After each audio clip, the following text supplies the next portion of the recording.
Hoy, para el seminario, tenemos a la doctora Emily Quesada. Ella estudió aquí en la Escuela de Matemática con nosotros. Luego hizo una maestría y un doctorado en Brasil, en el IMPA, ¿verdad? No me equivoco. Y luego hizo un postdoc en Austria y ahora está en Canadá. Pues ella trabaja en teoría de números en teoría de números con análisis y todas estas cuestiones de funciones. Pues nos va a hablar un poco de ese tema. Su charla es titulada Residuos cuadráticos, Fourier y la hipótesis de Riemann. Entonces, bienvenida Emily y muchas gracias. Adelante. Muchas gracias por la invitación. Voy a compartir mi pantalla.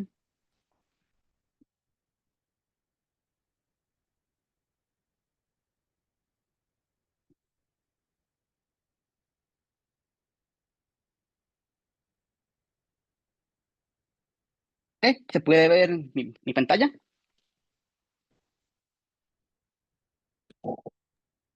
Sí. Muchas gracias por la introducción, por la invitación. Entonces voy a hablar sobre residuos cuadráticos, Fourier y la hipótesis de Riemann. Gran parte de mi trabajo es en la intersección de teoría analítica de números y análisis armónico.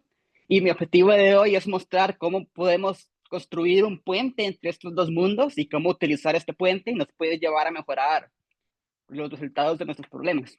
Especialmente me interesan desigualdades sobre objetos de teoría de números y frecuentemente el análisis armónico aparece si queremos optimizar las constantes explícitas que aparecen en estas desigualdades. Entonces, para comenzar, bueno, aquí tenemos una foto de Fourier, aquí está Riemann. Entonces voy a hablar sobre estas diferentes áreas y cómo se relacionan. Y así voy a comenzar entonces con un poquito de Fourier. Aquí está Fourier, que vivió en esta época, en los años 1700, y en 1822 publicó este libro interesante, La teoría analítica del calor. Y en este libro esencialmente funda el análisis armónico, introduce las series que llevan su nombre, donde se da cuenta que podemos representar básicamente cualquier función continua periódica en términos de senos y cosenos. Y a mí me gusta pensar el análisis armónico como el estudio de fenómenos oscilatorios, ondas, cuando tenemos un cierto cancelamiento en objetos que estudiamos. Y un ejemplo de eso que me gusta pensar es en la música. Entonces, por ejemplo, acá lo que vemos en la pantalla es el gráfico de la función que representa el sonido cuando escuchamos un acorde de la mayor. Entonces, aquí tenemos oscilaciones, tenemos ondas, algunas grandes, algunas pequeñas. El teorema de Fourier dice que podemos representar una función de esta forma. Tenemos una superposición de ondas simples. Aquí están las oscilaciones en esta función exponencial compleja, que es lo mismo que senos y cosenos. Y estos son los coeficientes de Fourier. Ahora, en este caso, que tenemos este acorde, una función un poco más complicada, lo podemos representar como una superposición de tres ondas simples, tres notas, que son la, do sostenido y mi.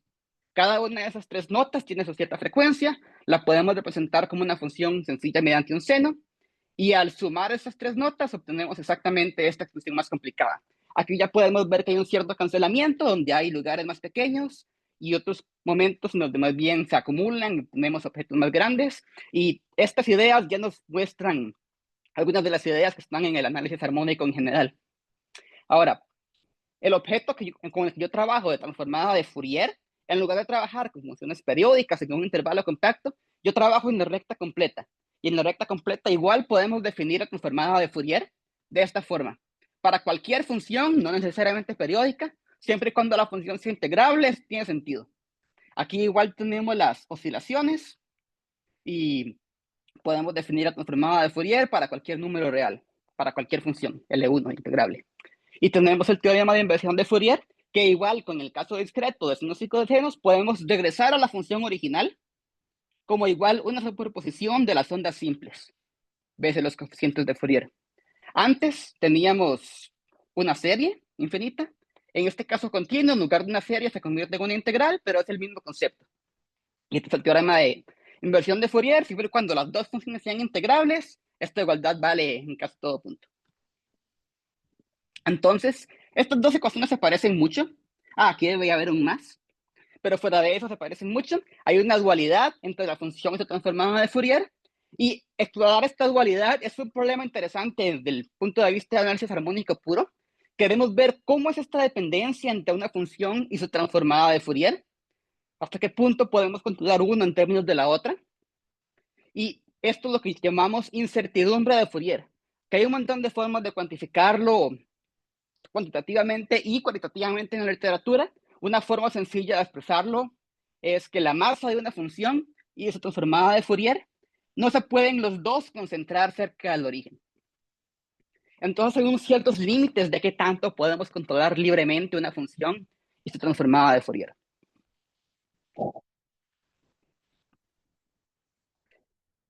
Ahora, dicho eso, voy a hablar un poco sobre números primos. Entonces, el teorema fundamental de la aritmética esencialmente nos dice que los números primos son los átomos de los números enteros. Queremos entender los enteros, entonces vamos a comenzar entendiendo los primos. Sabemos que, por ejemplo, Euclides demostró que hay infinitos números primos, pero queremos saber algo más precisamente. Por ejemplo, cuántos números primos hasta 10 a la 9 o hasta cierta cantidad. Y entonces definimos esta función pi de x, que es la cantidad de números primos menores o iguales que x. Y Gauss se dio cuenta que básicamente el 0% de los números son primos, es lo primero que podemos decir, pero más precisamente, la probabilidad de que un cierto número de tamaño x sea primo es 1 sobre log x. Es lo que Gauss descubrió. Y esto es lo que hoy conocemos como el teorema de los números primos. Esto es básicamente la densidad de probabilidad de 1 sobre log x, y entonces la cantidad de números primos hasta x es asintóticamente esta integral logarítmica. Y podemos ver un poco con unas tablas cómo funciona esto. Aquí tenemos unas tablas de los números primos hasta x para ciertos tamaños de x. Aquí tenemos la cantidad exacta de números primos. Y aquí tenemos la integral logarítmica redondeada hasta el entero más próximo. Esto es la proporción de primos que vemos que va decreciendo. Básicamente, primos dividido entre x.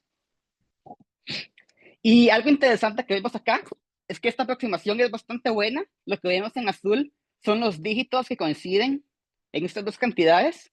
Y cada vez es mejor y mejor. Podemos ver que básicamente la mitad de los dígitos están correctos.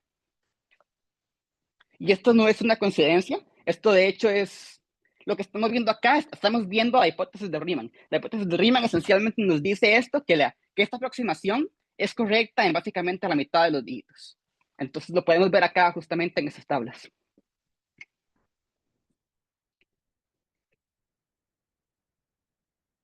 Ahora voy a hablar un poco de la función z de Riemann. La función z la podemos definir de esta forma para un número complejo S, con parte real mayor que 1. Si la parte real es mayor que 1, esta serie converge absolutamente. Y por el teorema fundamental de la aritmética, como cualquier número entero lo podemos factorizar, podemos escribir esta serie como un producto de series geométricas sobre números primos. Y aquí tenemos esta relación. Y esta igualdad podemos pensarla como el punto de partida de la teoría analítica de números. Tenemos una función bonita de análisis en el lado izquierdo y números primos en el lado derecho. Entonces, análisis igual primos. Entonces, a partir de esta identidad y manipulaciones adecuadas, podemos recuperar información sobre números primos a partir de conocimientos sobre la función z. Y aquí nace la teoría analítica de números. Entonces, si queremos entender más sobre esta función z, lo primero que podemos decir, bueno, en realidad esta igualdad vale solo cuando, en esta parte del plano complejo, cuando la parte real es mayor que 1, que sería, aquí tenemos el plano complejo, aquí está la línea parte real igual a 1, sería esta parte aquí a la derecha. Pero tenemos una ecuación funcional que básicamente nos da una relación del valor de la función en S con el valor de la función en 1 menos S. O sea, un punto aquí se relaciona con el valor de un punto por acá. Entonces, con esta ecuación, podemos extender la función z a todo el plano complejo como una función meromorfa con un único polo simple aquí en S igual a 1. Y ahora con esta ecuación, a partir de la ecuación es fácil ver que esta función z tiene que ser igual a 0 en ciertos números acá, en menos 2, menos 4, menos 6 y así sucesivamente. Eso es fácil de ver de la ecuación funcional y eso lo llamamos los ceros triviales. Y ahora, si vemos esta igualdad de acá, estamos escribiendo la función z como un producto de cosas que no son cero, y un producto de cosas que no son cero no puede ser cero, así que la función z tampoco se puede anular en todo este pedazo. Y por esta correspondencia, tampoco se debe poder anular en ningún otro punto en este pedazo de acá.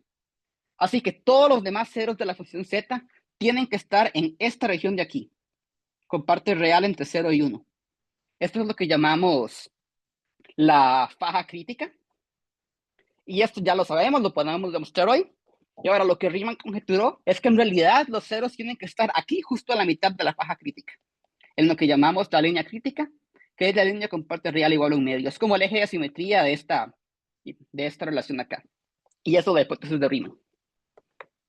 Ahora, como sabemos en análisis complejo, para entender una función de variable compleja en el plano complejo, lo primero que podemos hacer es entender sus ceros, y así podemos entender mejor la función, para luego entender mejor los números primos. Y por eso esto es importante.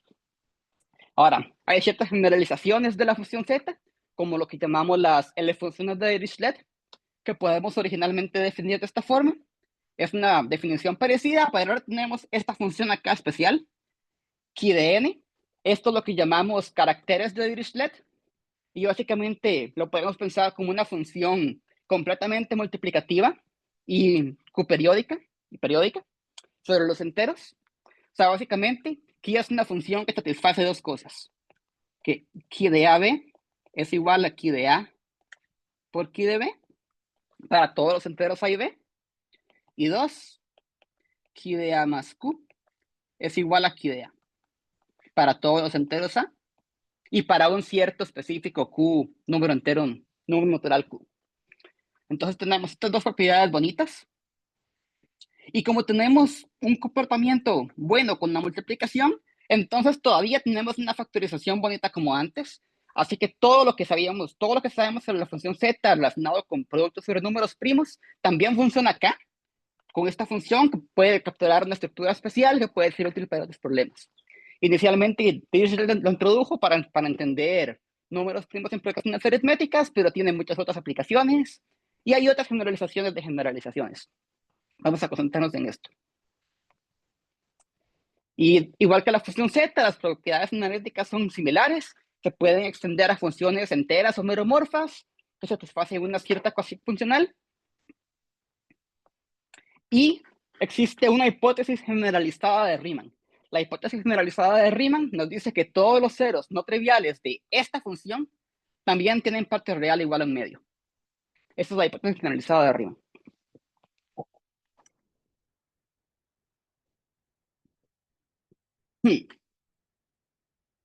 Ahora voy a regresar a teoría de números un poco más clásica, elemental. Voy a hablar de residuos cuadráticos. Entonces, fijemos un número primo Q y consideremos el grupo reducido de residuos módulo Q. O sea, vamos a analizar los enteros módulo Q. Y entonces, como sabemos, un número natural n se llama un residuo cuadrático. Si es coprima con Q, no consideramos los múltiplos de Q. Y además existe un X, también es coprima, tal que A es X cuadrado módulo Q. Entonces, A es residuo cuadrático si es alguien elevado al cuadrado. Y es un residuo no cuadrático en caso contrario. Entonces, la pregunta es, bueno, obviamente 1 siempre es un residuo cuadrático porque 1 es igual a 1 al cuadrado módulo Q para cualquier Q. Entonces la pregunta, ok, 1 es un residuo cuadrático, ¿y qué tal 2? ¿Será que 2 es un residuo cuadrático? Y si sí, ¿qué tal 3? ¿Qué tal 4? La pregunta es, ¿cuál es el primer residuo no cuadrático? Este es el problema. Dado un número primo Q, definimos el menor residuo cuadrático módulo Q como ser el menor número entre 1 y Q que no es un residuo cuadrático. Y la pregunta es, ¿qué tan grande puede ser esto en comparación con Q?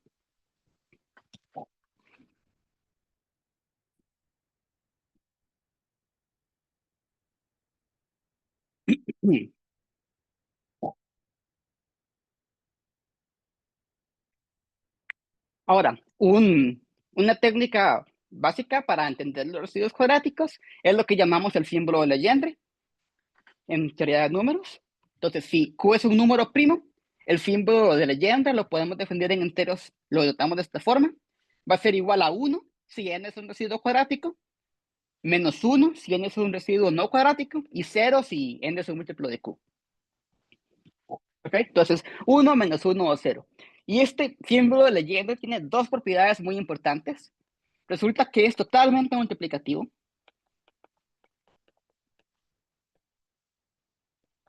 Y resulta que también es, como estamos hablando de cosas módulo Q, claramente es algo Q periódico.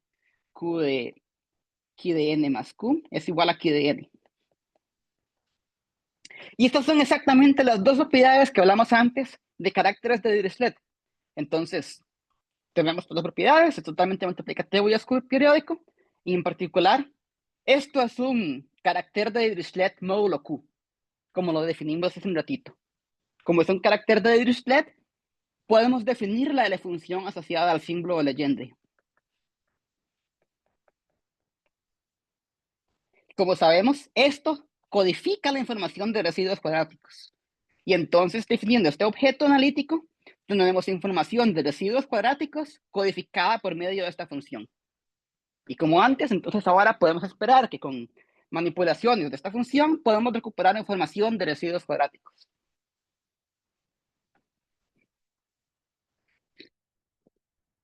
Podemos, por ejemplo, para ver cómo el símbolo de Legendre es útil, podemos hacer una primera observación. Teorema: el menor residuo cuadrático siempre es un número primo. Y la demostración es sencilla.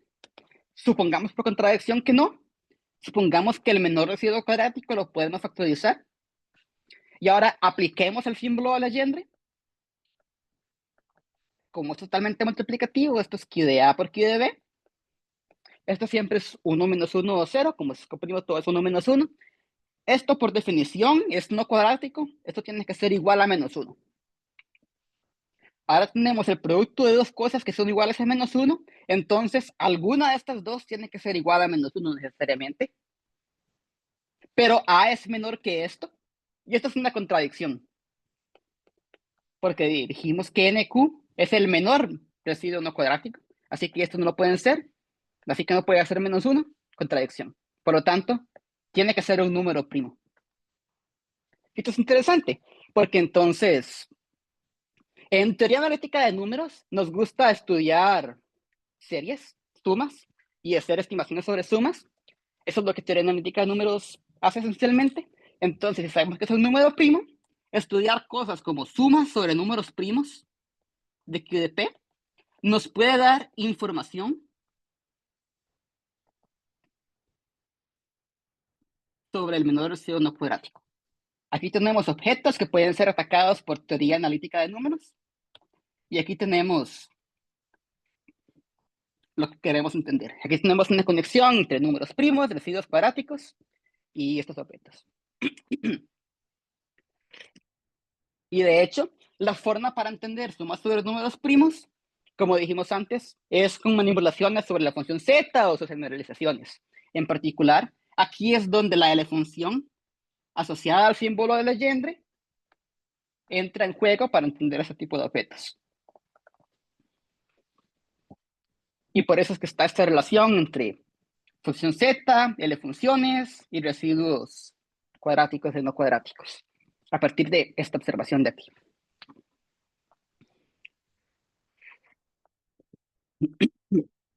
Ahora, lo que queríamos entender es el tamaño del menor residuo no cuadrático.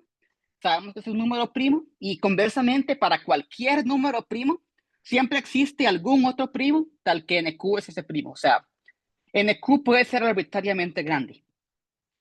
Pero la pregunta es cuál es la relación, cuál es el tamaño de NQ en comparación con Q. Por ejemplo, trivialmente, o sea, como NQ es un residuo módulo Q, está en 1, 2, 3, hasta Q. Entonces, trivialmente, NQ tiene que ser menor que Q. Pero podemos hacer mejor que eso. ¿Será que podemos decir que es a lo sumo la mitad, por ejemplo? ¿O qué tal algo mucho más pequeño como la raíz cuadrada? ¿Qué es lo que podemos decir? Ese es el problema. Este problema fue estudiado en principio por Vinogradov en 1918. Vinogradov demostró esta desigualdad para NQ. NQ es menor o igual que básicamente esto. Q elevado a una cierta potencia. 1 sobre 2 raíz de E, que es básicamente un número es un número menor que 1, entonces NQ es mucho, mucho menor que Q. Q a la una potencia menor que 1. Y esto es que está acotado por una constante que no nos interesa por ahora, multiplicado por esto. Y además conjeturó que en realidad esta potencia que está acá la podemos hacer tan pequeña como queramos. Y en Q es menor o igual que Q elevado a la cualquier potencia de Q, por una constante que depende de epsilon. Este epsilon acá significa que la constante aquí implícita puede depender de epsilon. Pero este resultado todavía está completamente fuera del alcance de todas las técnicas modernas. Lo mejor que podemos hacer hasta la fecha, incondicionalmente, es una cota en 1960 dada por Burgess, que básicamente logró dividir esta potencia entre dos. Un medio lo cambió por un cuarto. Entonces demostró que NQ está acotado por esto. Y eso es lo mejor que podemos hacer hasta la fecha incondicionalmente. Pero en 1952, Ankeny logró demostrar que si asumimos la hipótesis generalizada de Riemann, podemos obtener algo todavía mucho mejor que lo que Bonigrado conjeturó. Asumiendo la hipótesis generalizada de Riemann, podemos obtener que NQ está acotado por log cuadrado de Q. Y log cuadrado de Q, cualquier potencia de log es mucho más pequeño que cualquier potencia de Q, así que esto es mucho mejor. Ahora, ¿por qué hacemos esto? El valor de hacer algo como asumir la hipótesis de Riemann para demostrar resultados está en que esto nos ayuda a entender cuál es el límite de nuestros métodos. Si estamos hablando de cosas como función Z, hipótesis de Riemann, estamos hablando de los métodos de teoría analítica de números, esta parte de la teoría multiplicativa de números, y entonces queremos entender qué tanto estos métodos funcionan para atacar este problema específico. Y para poder entender esos límites, que también nos puede dar información sobre qué otras herramientas nos pueden servir, podemos entender estos límites de nuestros métodos haciendo asunciones para ver a qué nos llevan. Ahora voy a hablar un poco sobre mi trabajo en este problema. Este es trabajo conjunto con Emanuel Carneiro, de ICTP, mi orientador de doctorado, Maika Milinovich, de la Universidad de Mississippi, y Antonio Pedro Ramos, que acaba de terminar su doctorado en Italia, en CISA, y ahora está haciendo un postdoc en el IMPA. Su trabajo va a aparecer en Mathematics of Computation. Esto es su identificador de archive.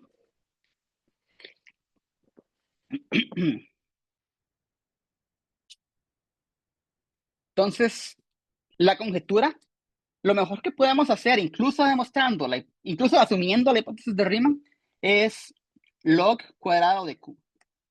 Pero la verdad en este problema debería ser aún mucho más pequeña que esto. La conjetura, asumiendo heurísticas de probabilidad, es que NQ debería estar acotado por log Q básicamente a la 1 más epsilon, para cualquier epsilon. Esto va mucho más allá de lo que podemos obtener incluso asumiendo la hipótesis de Riemann. Y con ciertas otras heurísticas podemos decir que esto en realidad debería ser la potencia correcta y toda la evidencia numérica apunta a que esto es la verdad, pero simplemente no tenemos las herramientas para poder demostrarlo. Y por eso es que este tipo de cosas, de asumir ciertas conjeturas, nos puede ayudar a entender cuál es el poder de nuestras herramientas. Y como, asumiendo la hipótesis de Riemann, lo mejor por los últimos 70 años es que NQ es menor o igual que una constante por log cuadrado de Q. Como el orden de magnitud no lo hemos podido mejorar en estas décadas, los esfuerzos se han concentrado en mejorar el tamaño de la constante implícita que podemos poner acá. ¿Cuál es el tamaño que podemos decir de esta constante? Idealmente esta constante debería ser 0, porque el orden de magnitud lo deberíamos poder mejorar, pero ¿qué es lo mejor que podemos decir sobre esta constante? El mejor resultado asintótico hasta ahora había sido por Lamsouri, Lee y Soundarayan en 2016, que dijeron que podemos colocar aquí asintóticamente una constante de ese tamaño, 0.69. Asintóticamente quiere decir que esto vale para Q suficientemente grande. Y ahora nuestro resultado con Carneiro, Milinovich y Ramos es que asumiendo la hipótesis generalizada de Riemann, NQ es menor o igual que este número explícito por log cuadrado de Q. Esto es más o menos 0.76 algo. Entonces es un poquito más pequeño que esto. La mejora numérica es sutil, pero es conceptualmente importante. Y la estrategia, como dije, es conectar este problema con L funciones, con la L función asociada al símbolo de Legendre, pero además con herramientas de análisis de Fourier. Como dije, esta es la L función asociada al símbolo de Legendre. Y ahora, ¿cómo conectamos todo esto con análisis de Fourier? Esta fórmula que está acá, que es una fórmula que se ve grande, este es el puente entre todos los mundos. Esto nos conecta números primos, los ceros de una función, con análisis de Fourier y símbolo de Legendre. O sea, esta fórmula conecta todo lo que hemos hablado. Y de lo siguiente se llama la fórmula explícita de Guinan-Weil. Entonces, asumamos la hipótesis de Riemann generalizada para la función específica con la que estamos trabajando. Hay una fórmula que funciona incondicionalmente. Lo que sucede es que aquí tenemos, aquí a la izquierda, podemos ver una suma sobre los ceros no triviales de esta función. Estos gamma aquí son los ceros no triviales de nuestra función. Y si no asumimos la hipótesis de Riemann, esto en realidad debería ser ρ menos 1/2 dividido entre i, donde los ceros son beta más y gamma. Si asumimos la hipótesis de Riemann, beta es igual a 1/2. Entonces, esto se simplifica a esta cantidad de acá. Entonces, aquí es donde estamos usando la hipótesis de Riemann. En el slide lo hice una vez asumiéndola para simplificar un poco la notación, pero la fórmula tiene una versión incondicional. Y ahora, entonces tenemos aquí una suma sobre los ceros, y esta función h es básicamente cualquier función arbitraria, siempre y cuando tenga unas ciertas propiedades de decaimiento, de ser analítica en ciertas regiones para que todo tenga sentido. Pero para una función bastante arbitraria, aquí tengo algunas funciones extra, como el valor en cero y que es una función par. Esto lo estoy haciendo solo para simplificar la ecuación, porque si no sería algo bastante grande. Pero básicamente es una función lo que queremos que sea. Para cualquier función que queremos, tenemos esta igualdad. Aquí, como dije, tenemos una suma sobre los ceros. Aquí tenemos la función h. Aquí a la derecha tenemos la transformada de Fourier de la función h. Aquí está Fourier. Y aquí también a la derecha tenemos información sobre números primos. La información sobre números primos está codificada en esta función que llamamos la función de von Mangold, lambda de n. La definición exacta es esta, pero no importa. Lo importante es que codifica información sobre números primos.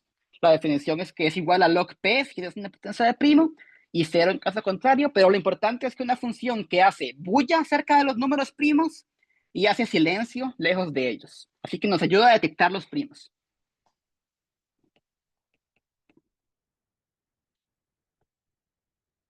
Y aquí, por supuesto, tenemos el símbolo de Legendre.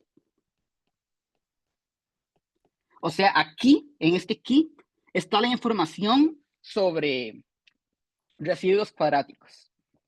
Y como dije, esto es básicamente una suba sobre números primos del símbolo de Legendre, que es lo que nos da la información que buscamos. Entonces, lo importante es que en esta ecuación grande, una sola igualdad relaciona todo.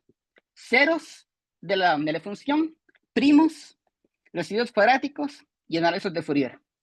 Y ahora que tenemos esta conexión, utilizando herramientas de análisis de Fourier, podemos obtener la información que buscamos de una forma óptima para optimizar los resultados que necesitamos.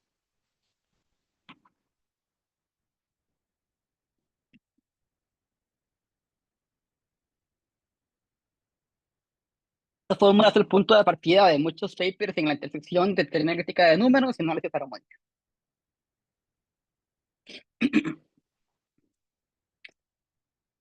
Ahora, a partir de ahora eso se va a volver un poquito más técnico. Ahora voy a hablar de un problema extremal de Fourier. Regresando de nuevo al análisis de Fourier como en el principio. Entonces, el problema es este. Tenemos una cierta familia de funciones y queremos optimizar, o sea, encontrar el supremo, una cierta cantidad. La cantidad es grande, pero no importa. El problema es que lo importante es que es un funcional, una cantidad que depende de la función f y de su transformada de Fourier. A partir de ciertas condiciones en la función y condiciones sobre su transformada de Fourier. O sea, un problema extremal de Fourier, lo que yo llamo, Es un problema donde tenemos algunas restricciones en una función transformada de Fourier y queremos optimizar algo funcional de f. De f está formada de Fourier. En este caso queremos encontrar el sub de esta cantidad de acá. Entonces, dado un parámetro a, número real no negativo, definimos esta cantidad que depende de a como este supremo. Aquí abajo tenemos la norma L1 de f, o sea, la integral de f en valor absoluto. Y arriba tenemos varias integrales de la transformada de Fourier con un cierto peso en ciertas regiones. Aquí en los negativos, aquí en los positivos, en los positivos. Aquí tenemos esto, f sombrerito más y f sombrerito menos. Esto lo que quiere decir es, esto es la parte positiva de la función. Entonces, esto es el máximo entre la transformada de Fourier y 0. O sea, es algo que siempre es no negativo. Y f sombrerito menos es la parte negativa. Es el máximo entre menos transformada de Fourier y 0. O sea, también siempre no negativo. Y la función se descompone entre la parte positiva menos la parte negativa. Entonces aquí la distribución de masa positiva y negativa tiene que ver en este funcional. Y lo importante es esto, como dije. Dadas restricciones, entre una función transformada de Fourier, queremos optimizar algo. Y como dije al inicio, hay ciertas limitaciones en qué tan libremente podemos controlar a una función y su transformada de Fourier simultáneamente. Así que esta idea del principio de incertidumbre está apareciendo acá, en problemas de optimización de Fourier. Eso es lo que yo llamo problema de optimización de Fourier. Esto también se conecta un poco, como estamos optimizando funcionales, se conecta un poco con el análisis funcional y ese tipo de ideas.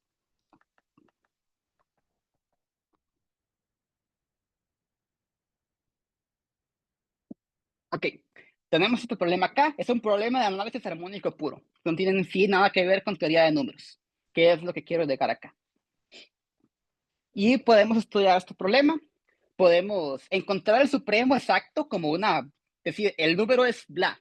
Eso es un problema difícil. Es básicamente el problema de encontrar una constante Sharp, la constante óptima de un problema de análisis de Fourier o de análisis funcional. Eso es un problema difícil, pero en lugar de eso, podemos aún así demostrar ciertas cosas cualitativas y cuantitativas sobre este problema. Por ejemplo, podemos decir que el supremo lo podemos tomar sobre funciones cuya transformada de Fourier es C infinito. Inicialmente nada más asumimos que la función es integrable de R a C, con transformada de Fourier real. Son unas funciones bastante débiles, pero podemos aproximarlo por funciones C infinito, que es conceptualmente importante en nuestras aplicaciones. Y además, no podemos ver el resultado exacto para cualquier parámetro, pero en el inicio, en 0 y en infinito, sí podemos. En 0 vale 2, en infinito vale 1. Y además podemos decir que si a cada A le asociamos el valor óptimo en C de A, esta función de constante Sharp es una función continua y decreciente en A. En particular, para todo A,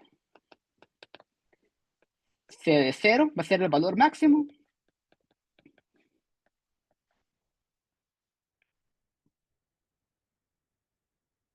O sea que siempre, la constante Sharp siempre va a estar entre 2 y 1. Y va decreciendo desde 0 hasta infinito. Entonces aquí tenemos algunas propiedades cualitativas y cuantitativas del problema. Pero es muy difícil encontrar la constante Sharp para un valor de A, así que lo siguiente mejor que podemos hacer es encontrar cotas numéricas para los valores que nos interesan. Por ejemplo, también tenemos este teorema, tenemos estas estimativas numéricas en el caso especial en el que A es igual a 1.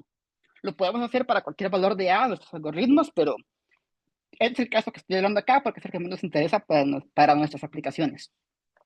Y podemos ver que son cotas bastante buenas en el sentido de que las cotas inferiores y superiores coinciden aquí hasta los primeros 2 dígitos decimales. Y para hacer un comentario más, si venimos acá al problema, estamos buscando un sub. Para encontrar una cota inferior al sub, lo único que necesitamos es dar un ejemplo. damos una función f que pertenezca a la familia, calculamos el funcional y automáticamente el sub siempre va a ser más grande que un caso particular. Así que dar cotas inferiores es fácil, siempre y cuando sepamos cómo construir buenos ejemplos. Pero ¿qué tal las cotas superiores? Para esto ya es algo más delicado, porque para obtener una cota superior tenemos que decir que no podemos hacer nunca nada mejor que algo, que hay un cierto límite del cual no podemos pasar. Y ya esto requiere un análisis teórico más delicado. Las cotas inferiores es solo construir funciones, que igual saber cómo construir funciones buenas, eso es un problema. Pero las superiores también requieren un análisis para demostrar que no podemos pasar cierto límite.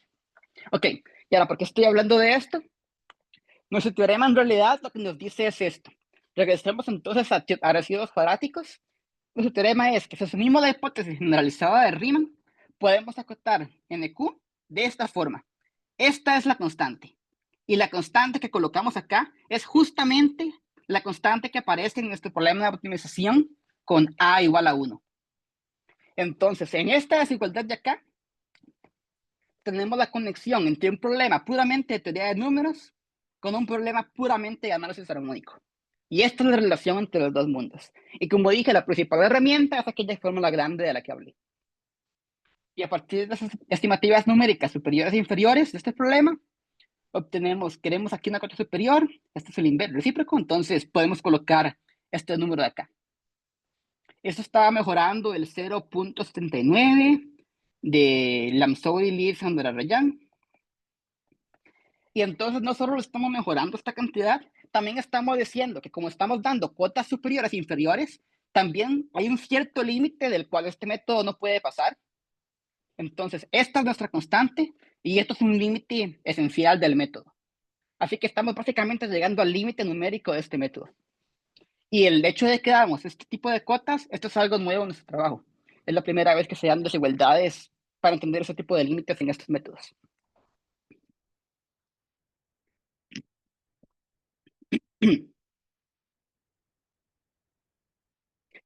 Como dije, la estrategia es aplicar la fórmula explícita para esta la función, para el símbolo de Legendre. Y, ok, si nos queda tiempo al final, voy a hablar un poco de cómo obtenemos este problema de optimización a partir de la fórmula explícita. Pero por ahora, lo que quiero enfocarme es, si ya tenemos el problema, ¿qué hacemos con este problema? ¿Cómo obtenemos las cotas numéricas? Entonces, ok, vamos a ver cómo obtenemos estimativas de la constante Sharp. Primero las cotas inferiores. Como dije, como es un supremo, para obtener una cota inferior solo ocupamos ejemplos. Y entonces, fijémonos en el numerador. El numerador de nuestro funcional es esta cosa que está acá. Y ahora, dado que tenemos un funcional que queremos optimizar numéricamente, hay varias formas que podemos hacer esto numéricamente. La idea es que tenemos una familia de funciones y queremos parametrizar esta familia.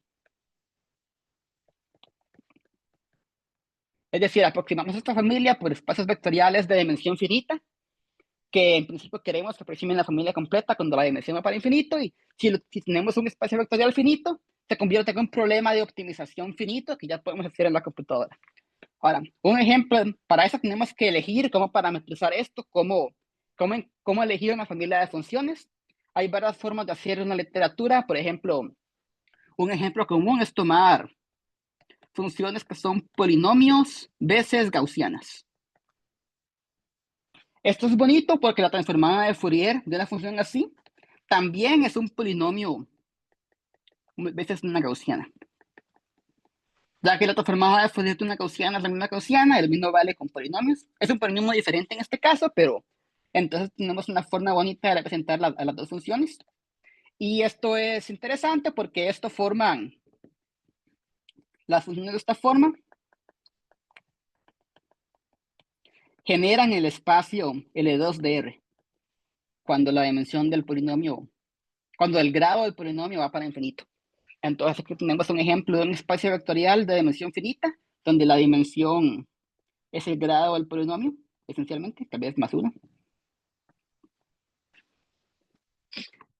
Y así podemos construir una familia de funciones y si ya sabemos que queremos funcionar de esta forma, lo único que queremos es encontrar el polinomio óptimo, que ya es un problema de optimización real en RN. Pero hay otras formas, por ejemplo, otras formas en la literatura es elegir funciones cuya transformada de Fourier tiene soporte compacto. Esto se hace porque estas funciones tienen una teoría bastante rica, espacios de Paley-Wiener. Hay mucha teoría sobre funciones de ese tipo en análisis armónico y podemos elegir una base para ese espacio de Hilbert y también podemos trabajar desde ahí. Pero en este caso, tanto esto como esto, en principio deberían funcionar porque generan espacios grandes, pero en la práctica no funcionan bien. A menos que tomemos polinomios de grados gigantes que no es práctico para hacer en la computadora. Entonces, regresemos de nuevo a analizar cómo se comporta este funcional. Voy a colocar aquí una página extra. Voy a copiar esto que está acá.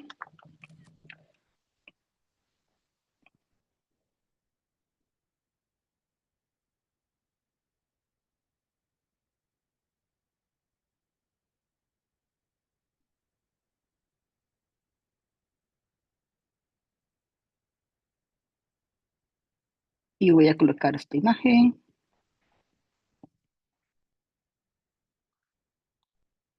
Okay. Aquí está mi funcional. Ahora, la única, dijimos que esto siempre es positivo, esto siempre es positivo. Tenemos aquí un símbolo menos y un símbolo menos, entonces todo esto va a ser negativo. Así que la única parte posiblemente positiva está aquí.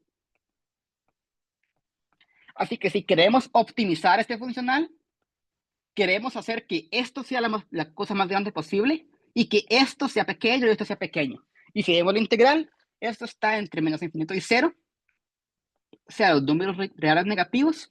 O sea, queremos concentrar la masa de la función en los números reales negativos y que sea chiquitita en los números positivos. Es decir, queremos una función que se vea más o menos así. Que sea grande aquí en los negativos y luego chiquitita en los positivos. Entonces, con esta intuición, después de un poco de prueba y error, se nos ocurre elegir funciones que son exponenciales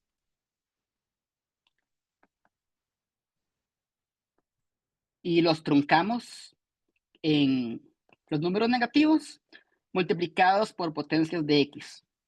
Esto es 0 en 0, así que esto es algo continuo. Y el gráfico de funciones así. Se ve más o menos como esta imagen.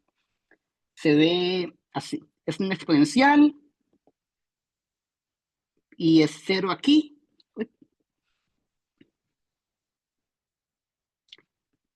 Y luego se mantiene 0. Así que se ve más o menos como la imagen que estamos buscando. Entonces voy a regresar a los slides. Para esa intuición, entonces consideramos funciones de esta forma. Cada subnúmero entero. Y ahora optimizamos sobre combinaciones lineales de funciones de este tipo. Y translaciones y dilataciones sobre estas funciones. Entonces, por ejemplo, cuando a es igual a 1, que es el caso que nos interesa, una función buena es esta función que está acá. Esto tenemos aquí un polinomio multiplicado por una exponencial, como dije. Esto es el truncamiento de los negativos. Y tomamos una cierta dilatación y traslación de esta función. Y estos coeficientes que están acá, cuando ya sabemos cómo queremos parametrizar nuestra familia de funciones, encontrar los coeficientes numéricos es un problema de optimización numérica en RN, en este caso R7, que podemos hacer en la computadora. Y si queremos ver un gráfico de esta función, se ve exactamente así, que es más o menos la imagen que buscábamos. Con esta función que dije, ya obtenemos esta desigualdad para la cota inferior, que es casi lo que prometía en el teorema, y en la práctica, la única diferencia es que en nuestro paper, en lugar de tomar un polinomio de grado 7, consideramos polinomios de grado hasta 23. Entonces la función igual se ve parecida a esta, pero nada más es un polinomio más complicado. Y en el paper tenemos código para verificar estas estimativas numéricas. Y así es como obtenemos cotas inferiores para este problema. Y ahora, ¿cómo hacemos para la cota superior? Esto requiere un análisis teórico un poquito más cuidadoso. Y básicamente la idea es que si nos fijamos en este numerador, todos los términos son básicamente una integral de la transformada de Fourier multiplicada por un cierto peso.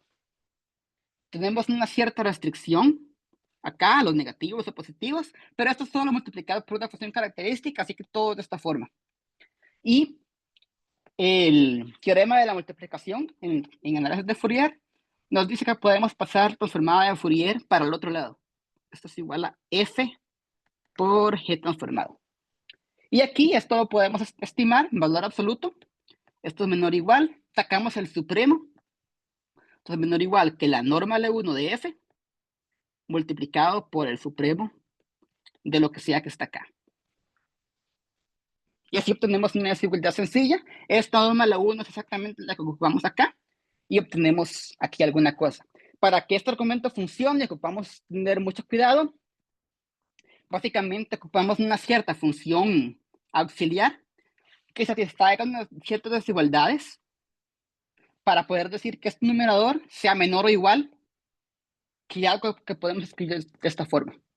Cuando ya tenemos esta idea, seguir el argumento es relativamente sencillo, como dije, pero que se nos ocurra esta idea es la parte particularmente difícil. No hay una forma de hacerlo, requiere un poco de creatividad. Pero cuando ya tenemos la idea de utilizar funciones auxiliares con ciertas restricciones, obtenemos la desigualdad que buscamos. Y entonces lo interesante es que tenemos un problema dual. Ahora, queremos que esta desigualdad sea lo más pequeña posible, así que queremos que esto sea pequeño. Así que ahora queremos minimizar, queremos encontrar el ínfimo de una cierta cantidad, dada una función arbitraria que tiene ciertas restricciones. O sea, esto es otro problema de optimización de Fourier. Fourier Optimization Problem, eso es lo que llamamos el problema dual, y nos genera cotas superiores para nuestro problema. Y cuando ya tenemos esta idea, ahora de nuevo, tenemos que simplemente encontrar ejemplos. Un ejemplo de una función automáticamente nos da una cota superior para el ínfimo. Entonces, por ejemplo, si tomamos simplemente una exponencial truncada, este supremo es un problema de optimización de variable real que podemos resolver de una forma sencilla, y esto ya nos va a dar una cota.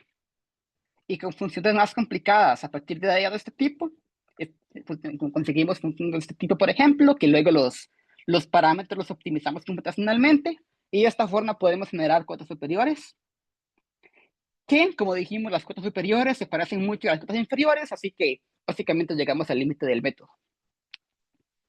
Y con esto, sí, con esto puedo terminar acá. Entonces, muchas gracias.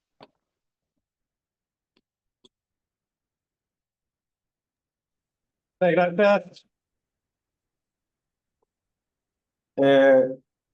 ¿Preguntas? Daniela, ¿no? Emily, bueno, muchas gracias.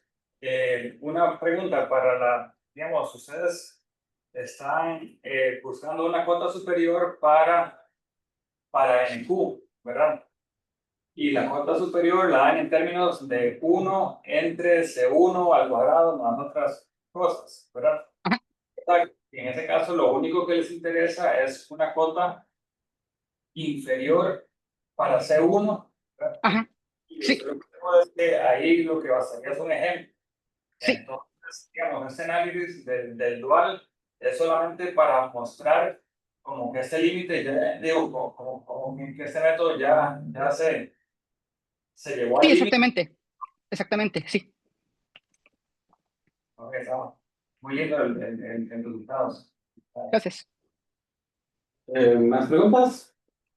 Yo tengo una pregunta, Emily. En el teorema tuyo, bueno, ustedes hacen explícita la constante en la cota superior, pero queda, digamos, para Q suficientemente grande. Entonces, Ajá. la pregunta es si tienen alguna resultado sobre qué tan grande se tiene que tomar en Q para que funcione, o si esto no se puede hacer por el método, no sé. Ajá, buena pregunta. Bueno, en los resultados anteriores, por ejemplo, el de Ramsauer y Levinson de Rayan, ellos tienen dos resultados, uno asintótico y uno explícito. El asintótico es 0.79 y el explícito, que vale para todo Q, es constante igual a 1. Entonces, sí, ellos lo hicieron. En nuestro caso, nada más hicimos el caso asintótico, pero perfectamente con nuestro método se puede obtener la cota explícita para obtener una constante para todo Q.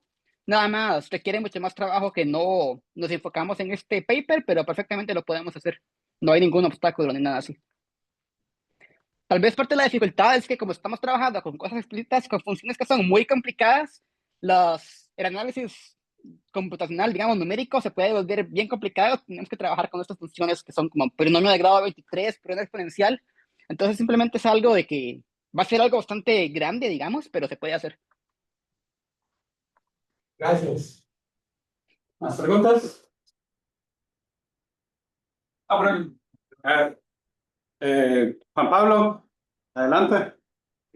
Bien, yo tenía una duda. ¿Ese NQ de pronto tiene alguna relación cuando el Q, por ejemplo, son potencias primas? Podemos decir que si yo tengo n de 3 a la 6, puedo obtener algo sobre n de 3 a la 9, por ejemplo, es decir.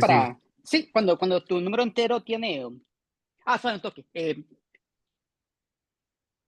Ok, cuando Q es una potencia de primo. Sí, o sea, digo, por ejemplo, Eh, cuando tengo un Q más sí, pequeñito, puedo tener una información sobre un Q más grande, o cualquiera. Yo estaba simplemente una ok, ya. posibilidad. Cuando tenemos números particulares de cierta forma, podemos dar resultados mucho más precisos. Por ejemplo, en Q en promedio es una constante y la constante se puede calcular. Entonces, sí, en Q en promedio es una constante y nada más que si queremos una cuota superior que vale para todo Q, ahí ya es mucho más difícil. Pero para casos particulares sí se puede decir mucho más. Y, Cuando hay es, ciertas estructuras, sí. y esto, digamos, entra, o sea, ustedes en las constantes y eso, ¿toman en cuenta ese tipo de resultados para visualizar ahí cómo o no? Sí, en nuestro caso, como queremos una cuota superior genérica, entonces esas partes aritméticas de la estructura de Q no entran tanto en el papel. Hay un lugar donde hay exactamente un lugar donde utilizamos la información sobre el menor residuo no cuadrático, y es que tenemos esta fórmula de acá, que es como nuestra lema principal. Vamos a analizar primero la suma sobre números primos, No y estamos viendo tu básicamente... pantalla. Sí, perdón. ¿Qué voy a compartir?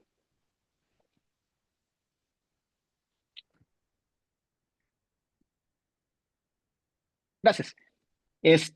Ahora sí. Ok, sí, este es nuestro lema principal y lo que hacemos es que vamos a analizar primero esto, que es la suma sobre números primos, y aquí el único lugar donde vamos a utilizar la información del NQ es que si consideramos esta suma, la dividimos en una suma infinita desde 2 hasta NQ y todo lo demás. Y en la parte que estamos antes de NQ, esto va a ser idénticamente igual a 1 por definición de NQ. Así que ese es el único lugar donde utilizamos la información del NQ, que esto es igual a 1, y para todo lo demás, como no sabemos si es 1 menos 1, lo acotamos con desigualdad triangular, con un valor absoluto acá. A lo primero es una igualdad exacta, pero en general esto es mayor o igual que esto, y esto es como el único lugar donde utilizamos la información aritmética del NQ. Y aparte de la fórmula explícita que da la conexión entre todos los objetos. Pero si no utilizamos más información aritmética aparte de esto, ya que queremos una cuota superior genérica. Ok, gracias. Entonces, Voy a tener una pregunta muy tonta, digamos, pero ¿qué pasa si uno cambia residuos cuadráticos por otro tipo de residuos? ajá, Hay sí, el algo método como funciona, si cambiamos el problema, por ejemplo, a el menor, los cuárticos o cúbicos, no sé. sí, o sea, podemos considerar cualquier carácter de Dirichlet de orden L. Residuo cuadrático significa orden 2, pero puede ser cualquier orden y el método funciona y va a ser algo que depende de L. Y por eso ahí nuestro problema de optimización de Fourier tiene un parámetro A, ese parámetro A va a cambiar dependiendo del orden del carácter de Dirichlet.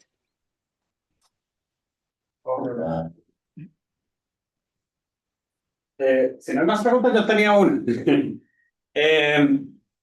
La utilización de la hipótesis generalizada de Riemann, ¿es posible debilitar esa hipótesis? Tal vez no, a que estén, digamos, a que los valores estén a un épsilon de la línea real medio o algo así, digamos, o necesita que sean exactamente sobre la línea. Para el método, como lo tenemos ahorita, ocupamos que sea exactamente sobre la línea, porque eso hace que el problema se convierta en un problema de análisis real.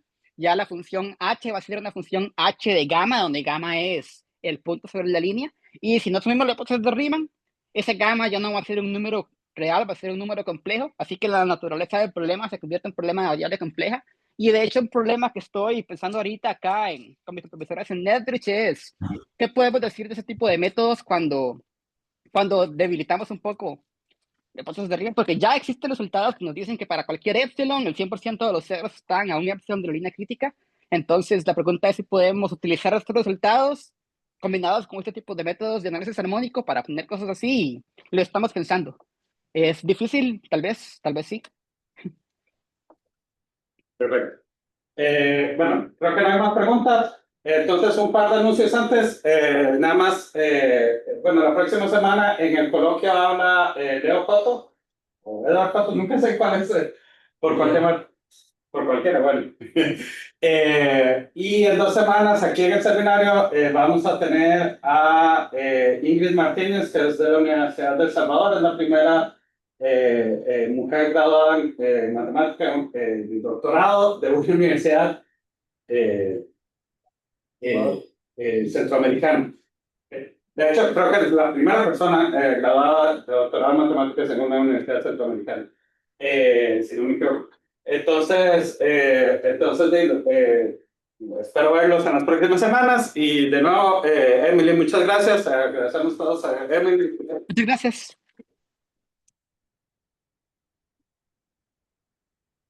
Y pues, hasta luego. Bueno. Hasta luego, gracias.